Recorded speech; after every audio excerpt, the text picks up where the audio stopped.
اب میرے بھائی وہ امور جن کی اعتکاف کی حالت میں اجازت ہے، ان کے وہ معاملات، وہ امور اگر اعتکاف کی حالت میں سر انجام دے لیں یا ان کا اعتکاف والا کر لے تو کوئی مسئلہ نہیں ہے۔ نمبر 1 جس کا ذکر پہلے ہو چکا ہے کہ مسجد میں اگر غسل کا بندوبست نہیں ہے اور غسل واجب ہو چکا ہے تو مسجد سے باہر جا سکتا ہے۔ کھانا مسجد میں نہیں کوئی لانے والا یا مسجد میں کھانا لانے کی اجازت نہیں ہے تو مسجد سے باہر جا سکتا ہے۔ پانی کا مسجد میں بندوبست نہیں ہے، باہر جا سکتا ہے۔ یہ وہ امور ہیں جن کے لیے وہ مسجد سے باہر جا سکتا ہے۔ ایسے ہی میرے بھائی اعتکاف کی حالت میں اعتکاف والا وہ سارے امور انجام دے سکتا ہے جو جائز ہیں، جیسے کسی سے گفتگو کرنا۔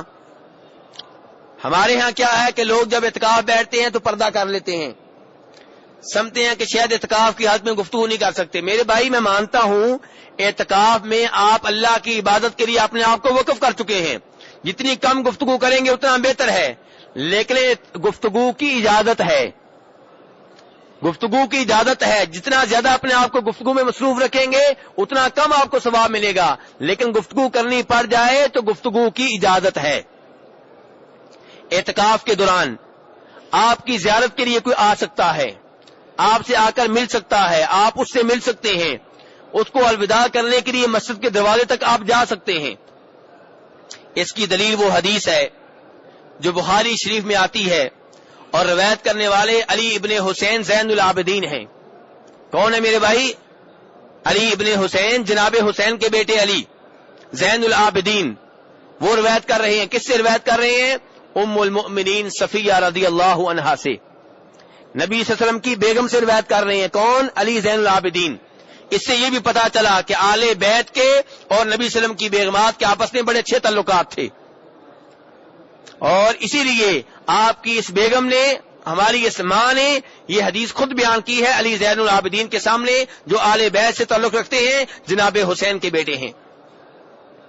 وہ کہتے ہیں کہ مجھے حدیث بیان کی ام المؤمنین صفیہ رضی اللہ عنہا نے کہ ہم نبی صلی اللہ علیہ وسلم کی بیگمات آپ کی زیارت کے لیے گئیں جبکہ آپ مسجد میں اعتکاف بیٹھے ہوئے تھے۔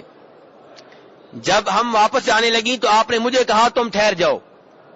باقی بیگمات واپس چلی گئیں اور جناب صفیہ کو آپ نے ٹھہرا لیا۔ ان سے کچھ دیر آپ گفتگو کرتے رہے، اپنی بیگم سے کچھ دیر آپ گفتگو کرتے رہے، اور اس کے بعد آپ جب وہ جانے لگیں آپ ان کو چھوڑنے کے لیے مسجد کے دروازے تک آئے۔ مسجد کے دروازے پہ آپ اپنی بیگم کے ساتھ کھڑے ہوئے تھے، اندھیرا تھا، رات کی تاریکی تھی۔ 2 انصاری صحابی ان کے پاس سے گزرے، انہوں نے سلام کیا، اور جب دیکھا کہ رسول اکرم صلی اللہ علیہ وسلم ایک خاتون کے پاس کھڑے ہیں، انہوں نے اپنی رفتار تیز کر دی، شرما گئے۔ نبی صلی اللہ علیہ وسلم نے انہیں بلا لیا، واپس آئے۔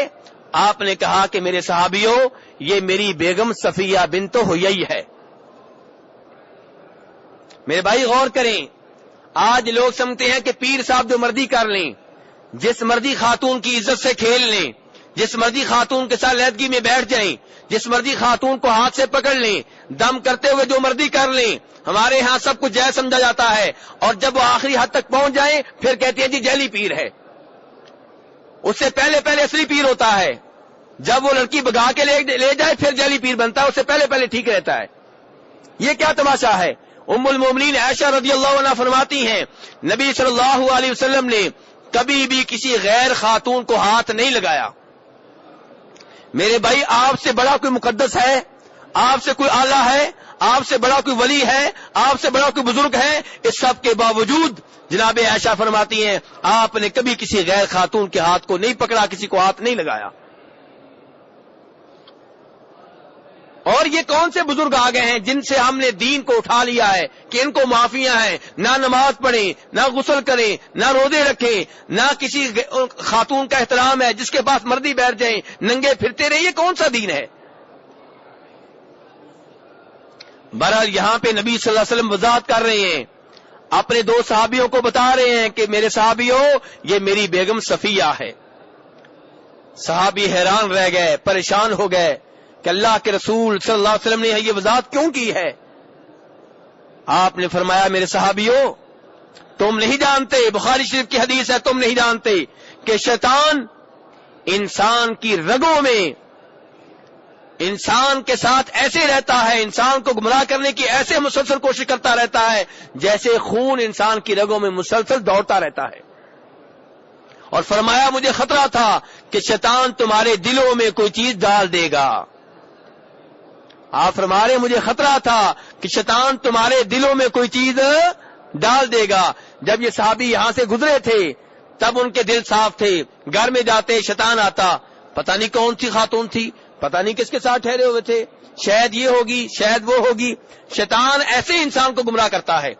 اور اگر صحابہ کرام اس غلط فہمی کا شکار ہو جاتے تو نبی صلی اللہ علیہ وسلم کا کوئی نقصان نہ ہوتا، ان کا اپنا نقصان ہو جاتا، ان کا اپنا ایمان خطرے میں پڑ جاتا، ان کا اپنا اسلام خطرے میں پڑ جاتا. اس لیے آپ نے ان کے ایمان کو بچایا، ان کے اسلام کو بچایا اور بتا دیا کہ میری بیگم صفیہ ہے.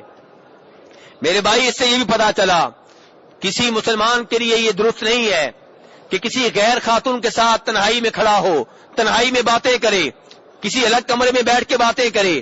اور اس میں یہ بھی معلوم ہوا کہ اگر وہ خاتون جس کے ساتھ آپ کھڑے ہیں آپ کی بہن ہے، آپ کی بیٹی ہے، آپ کی وہ محرم عورت ہے تو آپ لوگوں کو بتا دیں تاکہ آپ کے بارے میں کوئی غلط فہمی کا شکار نہ ہو. اپنی صفائی خود پیش کر دیں. خصوصاً علماء کرام ان کو چاہیے اپنے کیریئر کو صاف رکھیں، اپنے آپ کو بے داغ رکھیں، اپنے کردار کو اتنا صاف رکھیں کہ کوئی انگلی نہ اٹھا سکے. جب بھی کوئی ایسا معاملہ ہو واضح کر دیں. جب کسی وقت نماز نہیں پڑھ سکے، مسجد میں نہیں آ سکے، لوگوں کو بتا دیں کہ آج کیا مسئلہ تھا، کیا مشکل تھی، تاکہ لوگ عالم دین کے بارے میں کسی غلط فہمی کا شکار نہ ہو. اور لوگوں کو بھی چاہیے علماء کرام کے بارے میں حسن ظن رکھیں، اچھی سوچ رکھیں. چھوٹی سی بات پہ مولویوں کے اوپر حملہ کر دینا، علماء دین کے بارے میں باتیں پھیلانا، ان کے بارے میں نفرت پھیلانا، لوگوں کو متنفر کرنا، یہ لوگوں کو دین سے دور کرنے کے مترادف ہے. اس کا نقصان کیا ہوگا؟ اس کا نقصان آپ کو ہوگا. آپ کی اولاد مولوی صاحب کی بات نہیں سنیں گی، ان سے قرآن پاک نہیں پڑھے گی، ان سے حدیث نہیں سنیں گی، پھر آپ کی اولاد خراب ہوگی اور اس کے ذمہ دار کون ہوں گے؟ خود آپ ہوں گے. لیکن یہ میں ان علماء کرام کی بات کر رہا ہوں جو شرک میں ملوث نہیں ہیں، جو دین ذاتی عمل میں کوتاہی ہونا اور چیز ہے، لیکن دین کو تبدیل کرنا، دین میں شرک کو داخل کرنا، دین میں بدعات کو داخل کرنا اتنا بڑا جرم ہے کہ ایسے آدمی کے پیچھے تو نماز تک نہیں ہوتی. تو بہرحال میرے بھائی اس حدیث میں اعتکاف کا مسئلہ کیا تھا؟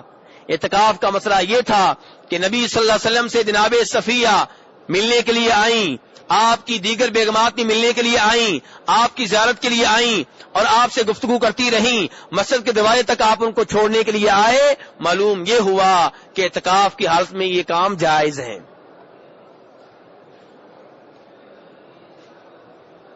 ایسے ہی میرے بھائی اعتکاف میں بیٹھا ہوا شخص وضو کر سکتا ہے، چاہے وضو واجب نہ ہو، غسل کر سکتا ہے، سر کو دھو سکتا ہے. کیا دلیل ہے؟ بخاری شریف کی وہ حدیث جس میں ام المؤمنین عائشہ رضی اللہ عنہا فرماتی ہیں کہ نبی صلی اللہ علیہ وسلم اعتکاف کی حالت میں اپنا سر میرے حجرے میں داخل کرتے کسی سوراخ سے اور میں آپ کے سر کو دھو دیتی اور کنگھی کر دیتی. میرے بھائی کیا سر دھونا کسی وقت واجب ہوتا ہے؟ کوئی واجب نہیں ہوتا. تو اس کا مطلب یہ ہے کہ سر دھونا واجب نہیں تھا، پھر بھی آپ نے سر دھلوایا. اور کنگھی کرنا کون سی ضروری ہے؟ آپ نے کنگھی بھی کروائی. اور آج کیا ہوتا ہے جناب؟ اعتکاف بیٹھے ہوئے پوری دنیا کو پتا چل رہا ہے جناب، پردہ کیا ہوا ہے اور کپڑوں سے بدبو آ رہی ہے، میل لگی ہوئی ہے. جتنے زیادہ میلے کپڑے ہوتے ہیں اتنے زیادہ سمجھتے ہیں کہ ہم عبادت کر رہے ہیں. یہ کون سی عبادت ہے؟ نبی صلی اللہ علیہ وسلم سے زیادہ عبادت گزار کوئی نہیں تھا اور آپ سے بڑھ کے کوئی صاف ستھرا نہیں تھا. آپ سے خوشبوئیں آیا کرتی تھی، بدبوری آیا کرتی تھی. آپ کے ہاں صفائی کا اتنا اہتمام تھا کہ بار بار مسواک کیا کرتے تھے. تو میرے بھائی اور خوشبو آپ استعمال کیا کرتے تھے. اس لیے میرے بھائی اپنے آپ سے بدبو نہ آنے دیں. یہ کون سی عبادت ہے کہ آپ سے بدبو آ رہی ہو اور سمجھتے ہیں کہ جتنی زیادہ بدبو آئے گی اتنا زیادہ بڑا ولی ہے، اتنا زیادہ بزرگ ہے. یہ کون سا دین ہے میرے بھائیو؟ ہمارے لیے نمونہ کون ہے؟ نبی صلی اللہ علیہ وسلم. سب سے زیادہ ستھرے انسان، خوشبو والے، خوشبو استعمال کرنے والے، ویسے تو آپ کا پسینہ بھی خوشبو تھا لیکن آپ خوشبو استعمال بھی کیا کرتے تھے اور کہا کرتے تھے مجھے خوشبو بہت پسند ہے. تو بہرحال میرے بھائی اعتکاف کی حالت میں اگر مسجد کے اندر بندوبست ہے تو آپ وہ غسل کر سکتے ہیں جو واجب نہیں ہے، آپ وہ وضو کر سکتے ہیں جو واجب نہیں ہے اگر مسجد کے اندر یہ بندوبست ہے. اگر مسجد کے اندر بندوبست نہیں ہے، باہر غسل کے لیے جانا پڑے گا، تب آپ وہ غسل کریں گے جو واجب ہوگا، جو واجب نہیں ہے وہ آپ نہیں کریں گے. تو میرے بھائی اعتکاف کی حالت میں اعتکاف بیٹھنے والا کسی مریض کی عیادت نہ کرے. اعتکاف کی حالت میں آپ کسی مریض کی عیادت کے لیے نہیں جا سکتے. مسجد سے اٹھ کر باہر کسی گھر جائیں، کسی کی بیمار پرسی کریں، اس بات کی گنجائش نہیں ہے. ہاں اس بات کی اجازت ہے کہ آپ قضاء حاجت کے لیے گئے ہوئے ہیں، آپ واجب غسل کے لیے باہر گئے ہوئے ہیں، کھانے کا بندوبست مسجد میں نہیں ہو سکا، آپ کھانے کے لیے گئے ہوئے ہیں، راستے میں آپ کو مریض مل گیا تو چلتے چلتے آپ اس کا حال پوچھ سکتے ہیں، لیکن اسپیشلی بیمار پرسی کے لیے آپ نہیں جا سکتے. اگر کوئی صاحب یہ کہیں جی ہمارے والد صاحب سخت بیمار ہیں، اعتکاف کی حالت میں خبر ملی ہے تو کیا کریں؟ میرے بھائی صبر کریں، نہیں تو آپ اعتکاف چھوڑ دیں. والد صاحب کی آپ عیادت کریں، کوئی بات نہیں. اعتکاف بیٹھنا واجب نہیں ہے اور نہ ہی یہ بات درست ہے کہ اعتکاف بیٹھ گیا تو اب واجب ہو گیا، کوئی ایسی بات نہیں ہے. ٹھیک ہے میرے بھائی، اعتکاف نفلی عبادت ہے. اگر اتنا ضروری کام آپ کو پڑ گیا ہے، آپ اپنے والد صاحب کی خدمت کرنا چاہتے ہیں، والدہ کی خدمت کرنا چاہتے ہیں، یا وہ فوت ہو گئے ہیں، آپ جنازے میں شریک ہونا آپ کا ضروری ہے، تو کوئی بات نہیں، آپ اعتکاف سے باہر آ جائیں. اعتکاف ایک سنت ہے، ایک نفل ہے، یہ کوئی واجب نہیں ہے، تو اس لیے آپ اعتکاف سے باہر آ سکتے ہیں. لیکن اگر آپ اعتکاف میں بیٹھے ہوئے ہیں تو پھر آپ کو اس بات کی اجازت نہیں ہے کسی بیمار کو پوچھنے کے لیے جائیں یا کسی جنازے میں شریک ہونے کے لیے جائیں. اور اگر جنازہ اسی مسجد میں ہو رہا ہو تب شریک ہو سکتے ہیں. لیکن اگر میدان میں ہو رہا ہے تو آپ مسجد سے اس لیے نہیں نکل سکتے کہ میں جنازہ پڑھنے کے لیے جا رہا ہوں. چاہے جنازہ پڑھنا عبادت ہے لیکن آپ اعتکاف کی حالت میں ہیں تو آپ اعتکاف میں رہیں. یہ اس حدیث میں آیا ہے جو جناب عائشہ روایت کرتی ہیں، ابو داؤد شریف میں موجود ہے. اور خود جناب عائشہ کے بارے میں بھی یہی آتا ہے کہ جب وہ جاتی تھی اعتکاف کی حالت میں مسجد سے نکلتی تھی تو وہ اپنے گھر جاتی تو راستے میں اگر کوئی بیمار مل جاتا تو اس سے حال پوچھ لیتی، اسپیشلی کسی کا حال پوچھنے کے لیے وہ نہیں جایا کرتی تھی. اعتکاف کی حالت میں میرے بھائی آپ جنازہ نہیں ادا کر سکتے، کسی کی عیادت کے لیے نہیں جا سکتے، اور کسی اہم ضرورت کے بغیر آپ اعتکاف سے باہر نہیں نکل سکتے. اب آخری بات یہ ہے کہ اعتکاف کے آداب کیا ہیں. اعتکاف کے آداب میں یہ ہے میرے بھائی کہ آپ جس مقصد کے لیے اعتکاف بیٹھے ہیں اس کے اوپر توجہ رکھیں. یہ ٹھیک ہے، میں نے آپ کو بتا دیا کہ اعتکاف کی حالت میں آپ بات کر سکتے ہیں، موبائل بھی استعمال کر سکتے ہیں، لیکن اعتکاف کا مقصد کیا ہے؟ اپنے آپ کو اللہ کی عبادت کے لیے وقف کر دینا. جتنی کم گفتگو کریں گے اتنا بہتر ہے، جتنا کم موبائل استعمال کریں گے اتنا بہتر ہے. اگر آپ اعتکاف بند کر دیں اور موبائل بند کر دیں تو اور اچھی بات ہے، لیکن میرے مسئلے بیان کرنے کا مقصد یہ تھا کہ اگر ساتھ والا موبائل استعمال کر رہے ہیں آپ اسے روک نہیں سکتے. آپ اسے نصیحت کر سکتے ہیں، بھئی اتنی زیادہ آپ باتیں کر رہے ہیں تو اعتکاف کا فائدہ کیا ہوا، سمجھا سکتے ہیں، نصیحت کر سکتے ہیں. لیکن آپ اس کو مجرم سمجھیں یا گنہگار سمجھیں تو یہ آپ کی اپنی غلطی ہے کہ آپ کے پاس اتنا علم نہیں ہے کہ آپ اس کے گنہگار سمجھ رہے ہیں جبکہ وہ گناہ نہیں کر رہا. ورنہ حقیقت یہی ہے کہ اعتکاف کی حالت میں آپ زیادہ سے زیادہ تلاوت کریں، اللہ کا ذکر کریں، دعا میں مصروف رہیں، نوافل ادا کریں، تراویح آپ پڑھیں. تو میرے بھائی قرآن کا ترجمہ و تفسیر پڑھیں، دینی کتابیں آپ پڑھیں. یہ وہ امور ہیں جن میں آپ اپنے آپ کو مصروف رکھیں. جتنی کم گفتگو کریں گے اتنا بہتر ہے. اعتکاف کا مطلب یہ نہیں ہے کہ آپ اپنی اعتکاف گاہ میں محفل لگا لیں، کبھی یہ دوست آ رہا ہے، کبھی وہ آ رہا ہے، کبھی یہ رشتہ دار، کبھی وہ رشتہ دار، محفل لگی ہوئی ہے، یہ تو بیٹھک ہو گئی گھر کی. نہیں میرے بھائی، یہ اعتکاف گاہ ہے لیکن اس میں کوئی شک و شبہ نہیں ہے. اس کے باوجود نصیحت یہی ہے کہ آپ اعتکاف کا خیال رکھیں. لیکن اجازت پھر بھی ہے، اگر آپ کی زیارت کے لیے کوئی آئے تو آپ اس سے بات کر سکتے ہیں، اپنی بیگم سے بات کر سکتے ہیں، اپنے بچوں سے بات کر سکتے ہیں، دوستوں سے بات کر سکتے ہیں. اللہ تبارک و تعالی ہمیں اس عبادت میں بھی حصہ لینے کی توفیق عنایت فرمائے اور خصوصاً مسجد نبوی میں، مسجد حرام میں لوگ تو اعتکاف عام مسجدوں میں بیٹھتے ہیں. میرے بھائی اللہ نے آپ کے اوپر فضل کیا ہے کہ آپ مسجد نبوی میں آئے ہوئے ہیں، مسجد حرام میں آئے ہوئے ہیں. اگر آپ کا ویزا آپ کو اجازت دیتا ہے تو اس ثواب سے محروم نہ رہیں اور یہاں اعتکاف بیٹھنے کی کوشش کریں. اللہ تبارک و تعالیٰ آپ کا اعتکاف قبول فرمائے. وآخر دعوانا ان الحمدللہ رب العالمین. جی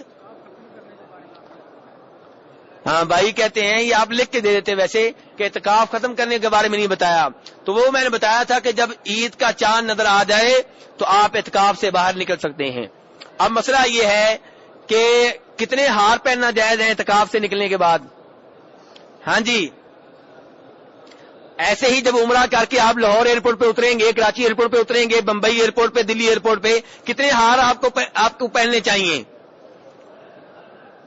میرے بھائی ہار وہ پہنے جس کو اللہ تبارک و تعالیٰ کی طرف سے گارنٹی مل چکی ہو کہ تمہارا عمرہ قبول ہو چکا ہے، جس کو یہ گارنٹی مل چکی ہو کہ تمہارا اعتکاف قبول ہو چکا ہے. میرے بھائی جو خطرے میں ہو وہ ہار کیوں پہن رہا ہے، وہ پھول کیوں پہن رہا ہے، یہ کیا ہے میرے بھائی؟ صحابہ کرام کے بارے میں تو یہ آتا ہے والذین یؤتون ما آتوا وقلوبهم وجلۃ انہم الی ربہم راجعون. فرمایا کہ وہ لوگ جو اللہ کی راہ میں دیتے ہیں، جو بھی دیتے ہیں، دے رہے ہوتے ہیں، دل کانپ رہے ہوتے ہیں. ام المؤمنین عائشہ رضی اللہ عنہا نے پوچھا اللہ کے رسول یہ کون لوگ ہیں جو اللہ کی راہ میں دیتے ہیں پھر بھی ڈرتے ہیں، دیتے ہیں پھر بھی دل کانپ رہے ہوتے ہیں؟ کیا یہ چور ہیں؟ کیا یہ ڈاکو ہیں؟ کیا یہ بدکار ہیں؟ فرمایا نہیں صدیق کی بیٹی، نہ یہ چور ہیں، نہ یہ ڈاکو ہیں، نہ یہ بدکار ہیں، لیکن مسئلہ یہ ہے کہ وہ اللہ کی راہ میں دے کے پریشان یہ ہوتے ہیں کہ پتہ نہیں اس شہنشاہ نے قبول کیا ہے کہ نہیں کیا. میرے بھائی عبادت مکمل ہونے کے بعد بھی اللہ سے معافیاں مانگے، یا اللہ جو کمی کوتاہی ہوئی ہے معاف کر دے، یا اللہ یہ ٹوٹی پھوٹی عبادت قبول کر لے. تو ہار کس بات کے میرے بھائی؟ آپ نے تو رونا ہے. نماز سے آپ فارغ ہوتے ہیں، کیا سکھایا گیا ہے؟ اللہ اکبر، استغفر اللہ، استغفر اللہ، استغفر اللہ. نماز پڑھی ہے اور فوراً معافی مانگی جا رہی ہے کہ یا اللہ معاف کر دے. کس چیز کی معافی ہے؟ حالانکہ عبادت کی ہے اس لیے کہ پتہ نہیں اللہ نے یہ عبادت قبول کی ہے کہ نہیں کی. کتنی مرتبہ ہم نماز میں ہوتے ہوئے نماز سے باہر نکل جاتے ہیں تو اللہ سے معافی مانگی جاتی ہے. حج کے بعد بھی یہی صورتحال، اللہ کا ذکر کیا جاتا ہے. تمام عبادات کے بعد میرے بھائی اللہ سے ڈرنا چاہیے، رونا چاہیے. دیکھیے ابراہیم علیہ السلام، اسماعیل علیہ السلام دونوں کون ہیں؟ نبی ہیں، باپ بیٹا ہیں، نبی ہیں، رسول ہیں، اور کام کیا کر رہے ہیں؟ بیت اللہ بنا رہے ہیں.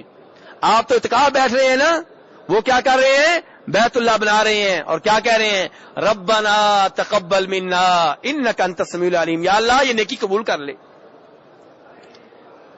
نیک عمل بیت اللہ بنانے کا، بنانے والے دونوں نبی، جو بنایا جا رہا ہے وہ بیت اللہ، اور اللہ کی منت کیا کر رہے ہیں؟ اللہ سے درخواست کیا کر رہے ہیں؟ یا اللہ قبول کر لے. اللہ نے قبول نہ کیا تو ہم کیا کر لیں گے؟ اس لیے میرے بھائی اعتکاف سے اٹھنے کے بعد ہار پہننے کا کوئی مطلب نہیں ہے. یہ جو اتنا استقبال ہوتا ہے اس کا کوئی مطلب نہیں ہے. یہ جو عمرے کے بعد یہ سب کچھ ہوتا ہے اس کا کوئی مطلب نہیں ہے. میرے بھائی اللہ سے ڈرنا چاہیے، اللہ سے معافی مانگنی چاہیے، اللہ سے درخواست کرنی چاہیے، یا اللہ ٹوٹی پھوٹی عبادت قبول فرما لے.